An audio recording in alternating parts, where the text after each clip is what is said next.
Today we are doing the third part of a series that I call Duty Calls. Today's episode is called When Duty Feels More Like a Weight. And we're going to be talking about what we can do when the responsibilities that we have are smothering us. When we feel as if we are never going to get out of a situation that turned very sour and that isn't at all what we want it to be. Hey, it's Albee Swenson, wife, mother, worrier, overthinker, type A, holding on to God and His promises to get me through the day. Thanks for joining me to explore everyday issues from a biblical perspective so we can all know and love God more.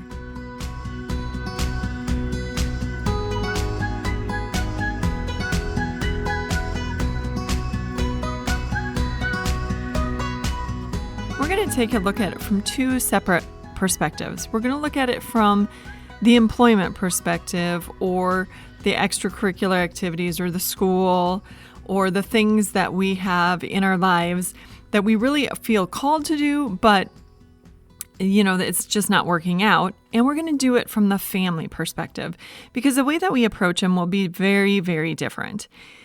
So first of all, most of us acknowledge that our responsibility as Christians are something that we should take seriously. It isn't as if we want to just leave or huff off if things aren't going the way that we expect them to go. And most of us are in for the long haul in terms of, if we have a bad day at class or if we have a bad day at work, we're not going to take it as something that we're just going to up and quit. However, there are times when situations go from bad to worse, or when things sort of take a grueling turn, and someone in the job situation you're in, or a teacher at school, or your coach, or your professor, or somebody really takes it upon themselves to make your life miserable. What do we do then? And of course, we understand that these things, whether it's school or our jobs or an extracurricular activity, they're all gifts. They're all gifts that come from God and that can be tremendous areas of blessing in our life.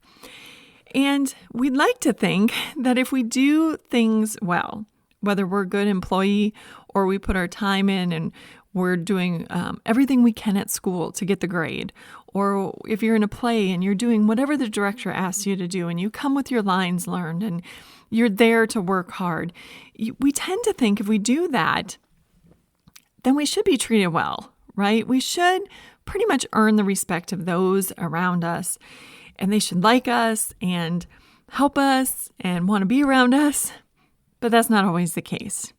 And if we look at the Bible, we see that this is nothing new. Look at Jacob when he ran away from home because he had deceived his father into getting the blessing that his father tried to give to Esau. He started to work for his uncle Laban. And we learn several years later when he went to leave, he had worked 14 years for Laban's two daughters. So we know he put in at least that much time. And then how much he stayed after that, not entirely sure, but during that time, he says that his wages were changed, his duties were changed. Laban wasn't exactly the boss that Jacob hoped he would be. Or how about David working for King Saul? So David had fought and defeated Goliath, and King Saul had summoned him because he was told he could play the harp, and so he was brought in to help him calm himself down when the evil spirit came upon him. And so he was working in Saul's court, and then he was also going and fighting for King Saul. And you would think that he would have earned Saul's respect, but not so. Saul saw him as the threat, who was going to take over the throne, which was indeed the case. God had anointed him. But so instead of treating him as a helpful person in his army and as a person who was helping King Saul out and there to support his family, Saul determined to kill David and made it his job to hunt David down. So what do we do when we're in a situation that has gone downhill drastically, when we're being mistreated, when things become hostile, when the person or the company or the school or the professor or the coach that we're working for starts going in a direction that makes us uncomfortable. Well, first thing we ought to always do, our first resort is always to pray and ask God to come into the situation, be part of the solution, and to ask God to intervene. David often did this in the Psalms. As we read through the Psalms, he definitely asked God to be his fortress. He asked him to deliver him and help him and be with him. And sometimes that's all we're going to need to do, because God will step in and make the situation better or provide a way out so that you can leave and go to a different job, or you get put in a different class, or suddenly the coach leaves and a different coach comes, or whatever. So that may be all that we need to do. But what happens when we've prayed and that isn't the case? We don't see any change at all, which, by the way, Jacob working for Laban, David running from Saul, it didn't change overnight. The second thing we want to do is be sure to take the high road. And by that, I mean, don't get involved in the drama of what's going on. Don't gossip. Don't start talking behind people's backs. Don't determine that you are going to make other people miserable because you're miserable. Don't badmouth people. Do your job well and encourage others to do the same. Pray your way through each day, each shift, each practice, whatever it is, so that you can continue to act like a Christian while you're there, regardless of how you are being treated.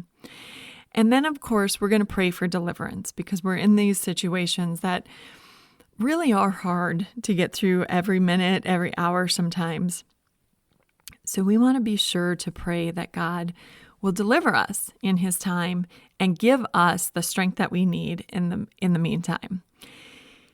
And then the third thing we want to do is, when God opens the door, we want to take him at his word, and we want to take advantage of that situation and run. So in 2017, I was in a work situation from January through July, where I was working about 30 hours a week for a particular client.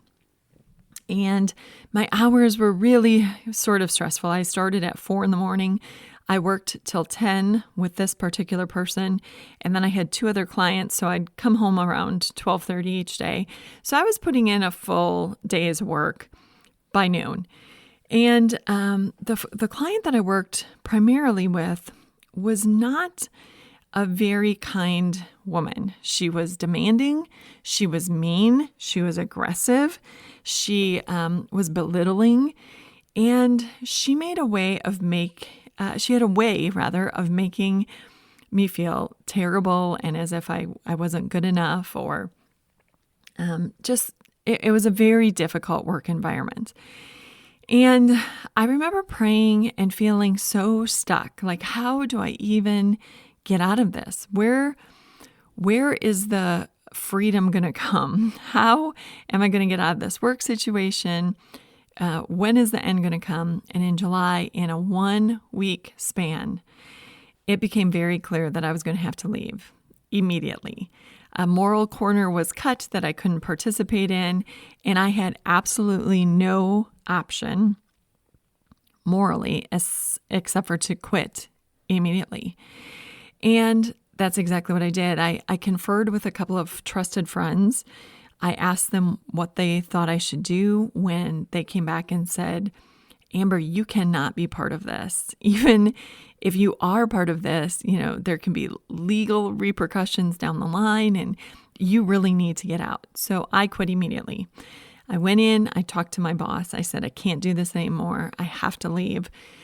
And of course, afterwards, after walking out of that situation, which was increasingly difficult, it was hard on my body. It was hard on my family.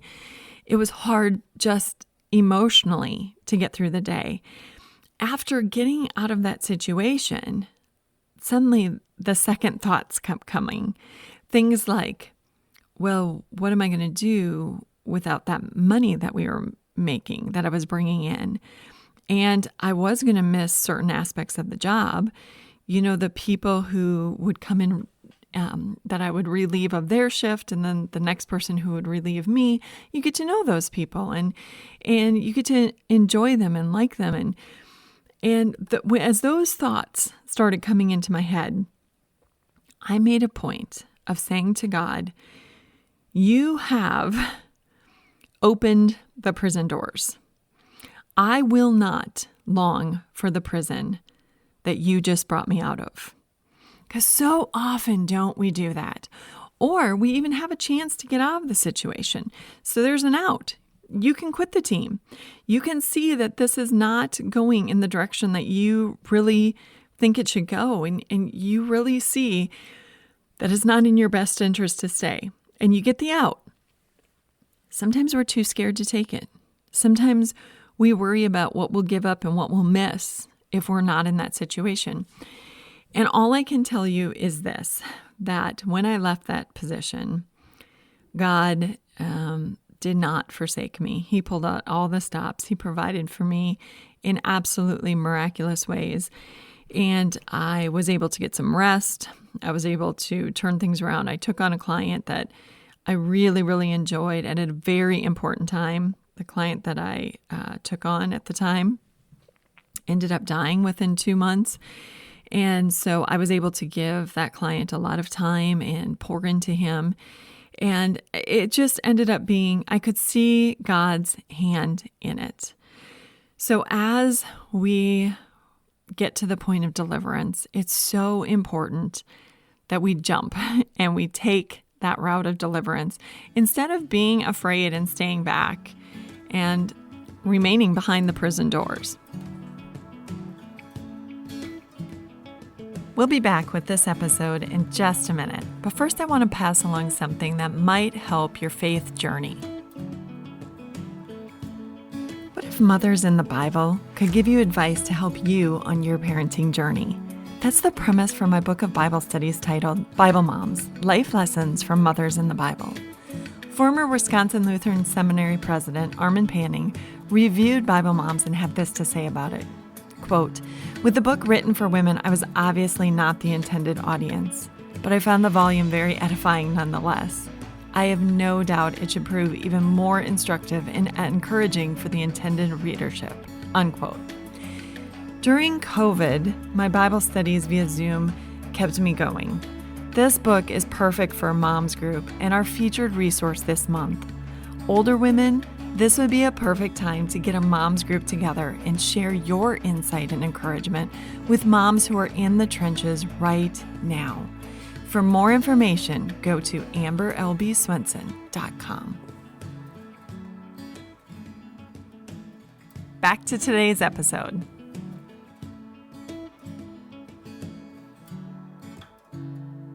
Family is totally different because the goal with family is always to work things out.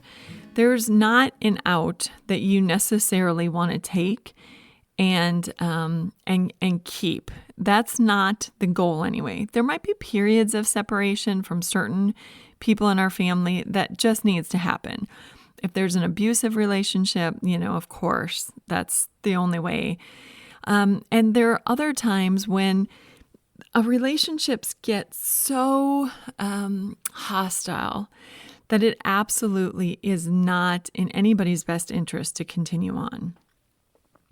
However, for the most part, we really want to work on reconciling things when it comes to our families. So again, what are our steps for working things out when the responsibility that we're feeling with our family gets heavy? And this might be your marriage and the relationship just is at one of those really hard times. It may be your relationship with one of your children or more of your children. It may just be the responsibilities of being a homeowner or even a condo owner or whatever that are really weighing us down in our family life. So what do we do to get through? First, again, we have to bring God into the situation. We have to ask Him to be part of it and enlist Him to help us. He may need to change some hearts, and that heart might be ours. So we need to be praying for God to change the hearts of all involved if they are not bent towards God. We need to pray that God would put us on the same page, especially when we're not on the same page with our spouse or our children. Lord, make our hearts be one and let us be geared to do your will and to serve you. And then we need to pray for the strength to endure and the wisdom to get out of the mess. So we want, again, to get through this. We want to endure in these family issues, in these crisis situations. So we need to pray that God would give us all that we need to do so. Number 2, communicate. This is such an issue in families. And the line that the woman I used to work for long ago that hired me in 2013, the line that she gave me was, Amber, you cannot over-communicate. In other words, please, if you're going to err on the side of telling me too much. Report everything instead of not reporting it all to me and me having to try to guess what's going on. The same is true in our families. We really run into issues when we're not communicating well. And so often our busy schedules have us just barely talking to each other. We're just saying one thing or another in passing. We're really not taking the time to sit down and have a meal together. Maybe even you're having meals on the couch with the TV playing. Or, even everybody has different hours and schedules, and some people are going to bed early and some people are going to bed late. And so you're not having meaningful conversations. And that can really cause a lot of issues, especially when we start assuming things. So because we're not taking the time to communicate, we start assuming things that may or may not be true. Things like, well, they clearly don't care because if they did, they would have done this. That can be so damaging because a lot of times people cannot read your mind. And maybe they didn't understand that whatever it is you hoped they would do was so important to you. And maybe they didn't even understand you wanted them to do it. So it's so important that we communicate with our family. And that is eye to eye, phones down, TV off, really saying what's on our mind, but do it with grace. Giving more than they necessarily deserve, grace, doing it with tact, and doing it with patience. Number 3, if we're going to communicate, it is equally important that we listen. It is really important that we make sure to hear what the other person is saying. Are they overwhelmed? Are they feeling insecure, afraid? What is at the heart of what they're saying?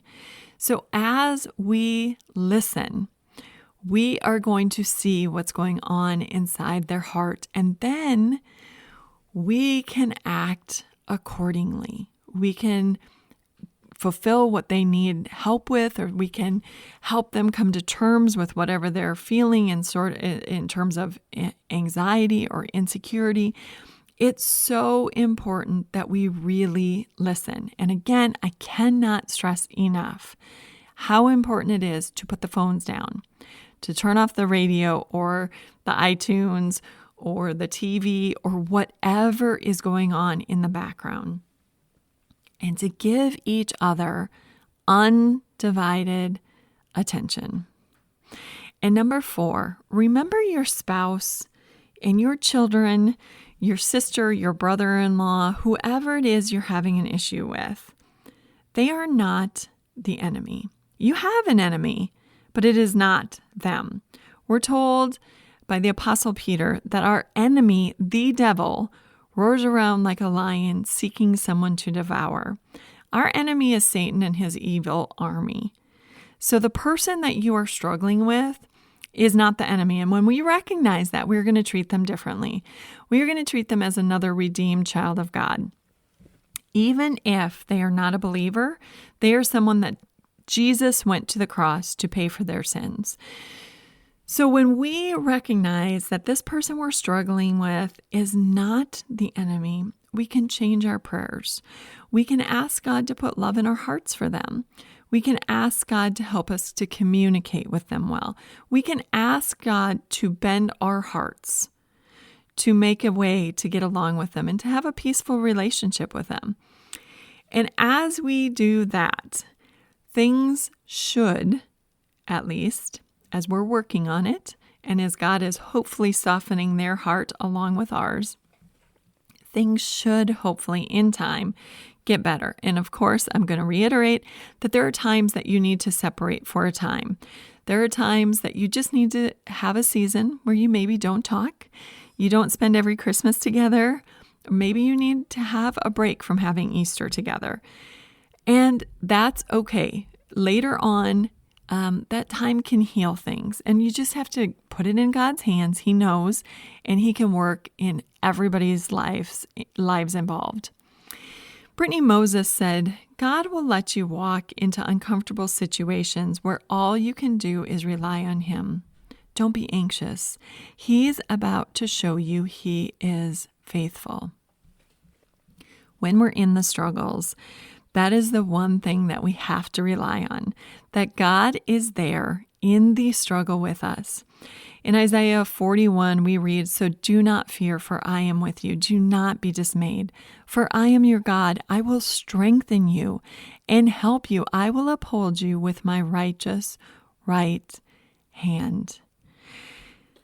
The Apostle Paul told Timothy that when he was in a particularly tough situation and everyone else deserted him, he said this in 2 Timothy 4, "But the Lord stood at my side and gave me strength."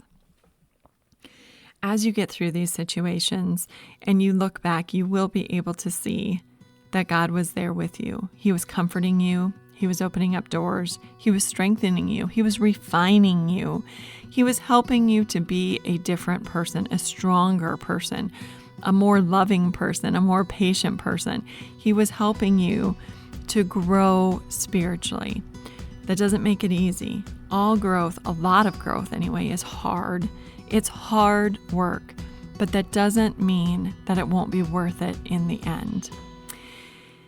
This is going to end our series titled Duty Calls, and I just really, really want to encourage any of you who right now find themselves very much feeling the weight of the responsibility that they are in.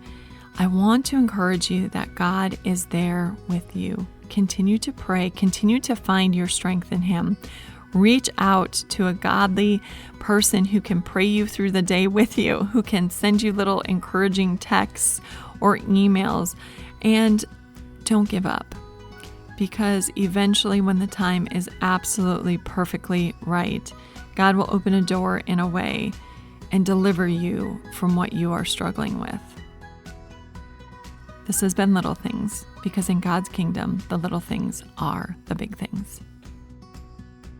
Don't forget to go on your favorite podcast forum and rate this podcast and share it with your friends, download it so that other people get to know this. Thank you for your prayers. They really keep us going here at Time of Grace as we continue to share the good news about Jesus.